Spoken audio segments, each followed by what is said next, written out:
This is DC Channel Guns. Like and subscribe. Thank you for watching.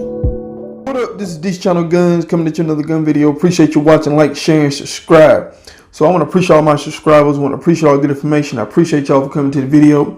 Appreciate all the support and love. Appreciate everything that y'all do for the 2A community. Like I said before, y'all the star people. I'm just a mess. I'm just every citizen trying to uphold the Constitution, defend the Second Amendment. So with that said, I appreciate y'all for coming to the video. Appreciate y'all for smashing the like button. Appreciate y'all for sharing on the social media platform. And I appreciate the ones been sticking with me through the good and the bad, ups and downs. Nothing moves in a straight line. So we're going to get into the top of the day. I know a lot of people been talking about the ATF and when it comes to the pistol braces and stuff like that.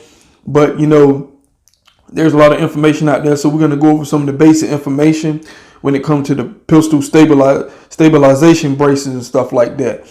Now, right now, it is important to classify some of this information that, you know, it means that the difference between firearm equipment with such a brace being classified as a pistol and thus not subject to the National Firearm Act or short barrel rifle requiring registration of a payment of a $200 tax stamp. Now, you know, millions of people have bought these braces and stuff like that. Now, violation of the requirement of the National Firearm Act is a felony, potentially subject the offender to years in prison and stuff like that. Pretty much eliminate your Second Amendment rights, people. So we're going to go over some of the factors that the ATF considering right now. So the ATF states that it is publishing the objective factors and considered when evaluating firearms with an attached stabilizing brace to determine whether that they are considered firearm under the NFA or the Gun Control Act. Now, the ATF is inviting comments from the industry and public on the proposed guidance prior to issuing a final document. Now, upon issuing of the final guidance, ATF states that it will provide additional information to aid persons and companies complying with the federal laws and regulations.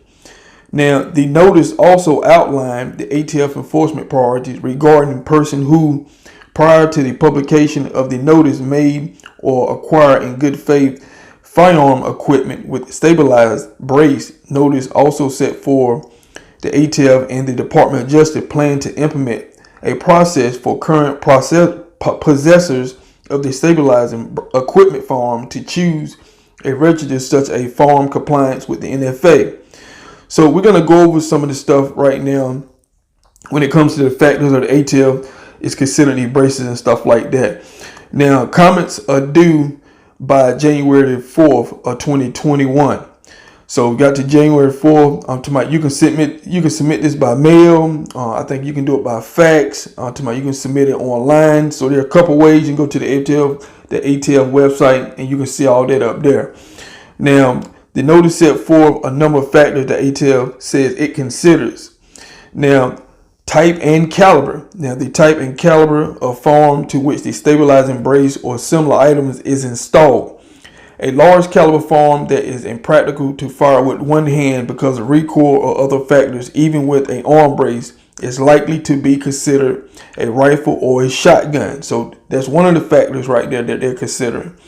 Weight and length of the firearm. The weight and length of the firearm used with the stabilizing brace. A firearm that is so heavy that it is impractical to fire or aim with one hand. We talked about that. Or so long that it is difficult to balance the firearm to fire with one hand is likely to be considered a rifle or a shotgun. That's one of them. The second was weight and length. Now, the third one, length of pull. The length of pull refers to the distance from the trigger to the point at which the stock meets the shoulder. This is a measurement for the rifle and shotgun used to accommodate shooters of different sizes. Because an arm brace need only to reach the forearm, the distance between the trigger and the back of the brace is generally expected to be shorter than the distance between the trigger and the back of the stock. Now, on a weapon designed and intended to be fired from the shoulder, this measurement is only not necessary to the determinative of the intent of the manufacturer, but is used to making the evaluation of the firearm.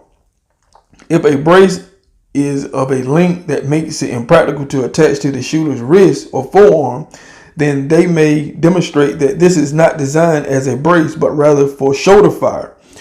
So, you know, what I just said right there, they said if the manufacturer is making the brace design where it's impractical to pretty much shoot for the arm, but is more practical to shoot from the shoulder and stuff like that. So that is what they're talking about right there when it comes to that. You know, whether you can determine something as a brace or, you know, to be fired from the shoulder, which can change it to pretty much a NFA item type situation. So that is what they're trying to explain, in that basically the brace length that makes it, you know, attached to the shooter wrist or forearm, that kind of demonstrate the design of the brace that the manufacturer is making.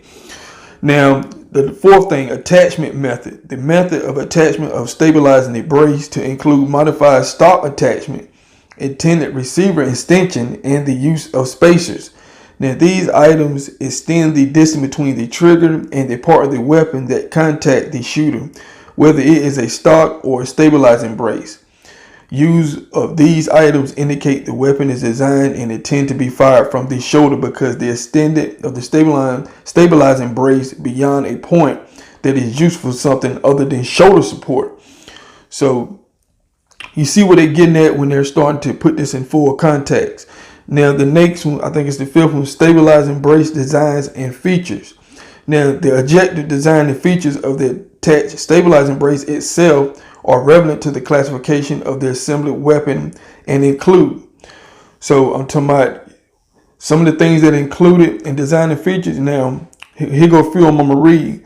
Now, the comparative function of the attachment when utilized as a stabilizing brace compared to alternative use as a shouldering device, and the design of the stabilizing brace compared to known shoulder stock design. So they're saying the stabilizing brace is comparatively similar to a stock. You can adjust it and stuff like that. So that's what they're getting into. Now, the amount of the rear contact surface area of the stabilizing brace that can be used in shouldering the weapon as compared to the surface area necessary for use as a stabilizing brace. The material used to make the attachment that indicates whether the brace is designed and intended to be pressed against the shoulder for support or actually used on the arm. Now, any shared or interchangeable parts with known shoulder stocks and any other feature of the brace that improve the weapon effectiveness from the shoulder firing position without providing a corresponding benefit to the effectiveness of the stability of the support provided by the brace used on the arm. So I'm talking about, you know, so they're kind of going through a whole bunch of stuff, how they're describing and stuff like that. And they get into it when, you know, they're talking about the aim point, secondary grip, sights and scopes, and all other kinds of accessories and stuff like that. So they're expanding, you know, these rules and stuff when it comes to the arm braces and stuff like that. And, you know, the weight, they're putting everything in context, people. So millions of people have bought these and stuff like that.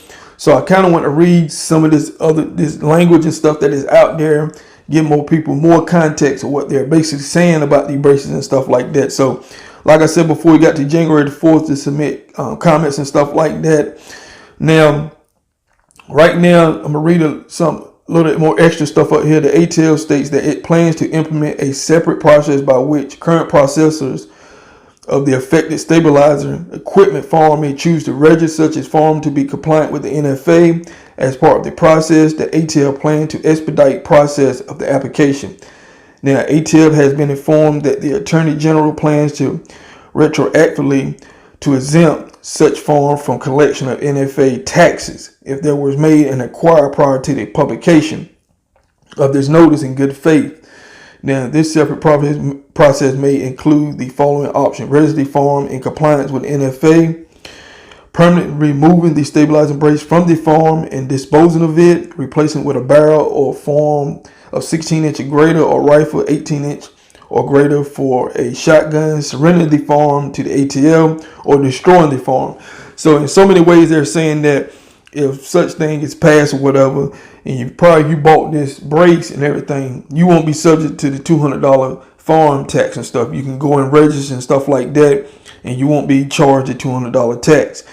Now, other options would be pretty much destroying the farm, or adding a 16-inch barrel onto the lower, pretty much with the brace on it and stuff like that, 16 or greater, or barrel and stuff like that up there.